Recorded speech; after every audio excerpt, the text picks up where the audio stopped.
What's the motivation behind wanting to murder these people? That I don't understand. Is it financial because they don't want to take on the financial burden for the rest of their lives?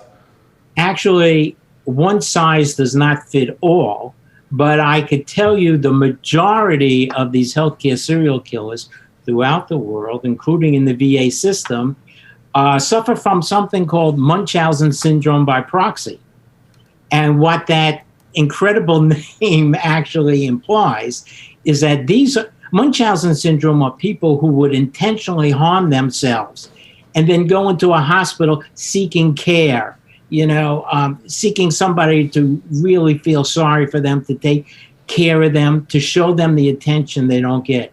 Munchausen syndrome by proxy is when an individual, sometimes it's a mom who will intentionally harm a child, but in this case, it's doctors or nurses who will intentionally harm a patient and then show the staff what a caring physician or doctor they are, particularly when a code is called. And what I mean by a code is inside a hospital, all of a sudden a person is going into cardiac arrest and the bells and the whistles go off, and these individuals, they crave the excitement of the code.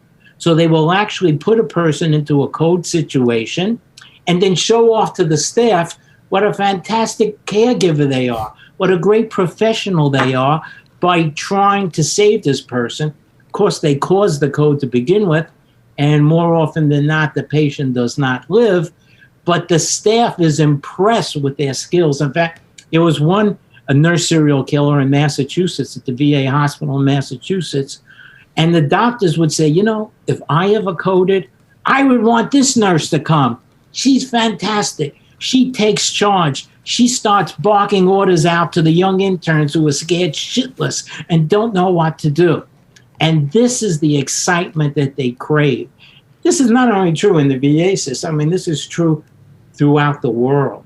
Yeah, I was just going to say there's a very popular podcast that was recently turned into a series called Dr. Death that specializes on in this exact thing that you're talking about, where in this case, it's a doctor who's going in killing his own patients just because he can, or oftentimes maiming them to certain ways. Like one was, I believe he paralyzed his own best friend from high school. You know what this sounds like? That Munchausen syndrome sounds like what's that documentary that Dave Chappelle references? I've mentioned it on the show before, where the pimp is explaining how he gets women to be subservient to him. He's like, he beats the shit out of them with like a fucking an extension cord, and then he leaves them in there for a while. Then he comes back with like water and pills and be like, here, I'll take care of you, right? So it creates a circumstance under which he has to take care of that person. It is the same kind of strategy that you use during a torture session, by the way.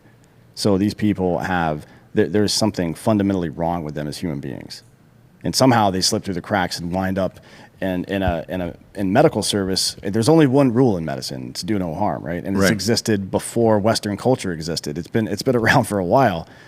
Somehow we don't do a very good job of deciding who we allow to have control over our lives in a lot of ways. American politics is a good example of that, right? Well, if you think about it, if you're so inclined, it's interesting you mentioned that, because if you're so inclined to commit a series of murders, what profession and what location might you choose? I mean, I would be an EMT, to be honest, if I was going to do it. Really? Well, because there's no cameras on the fucking back of an EMT truck. Nobody's been admitted into the hospital yet. There's no paper trail for this person. They're just a victim on the street at that point.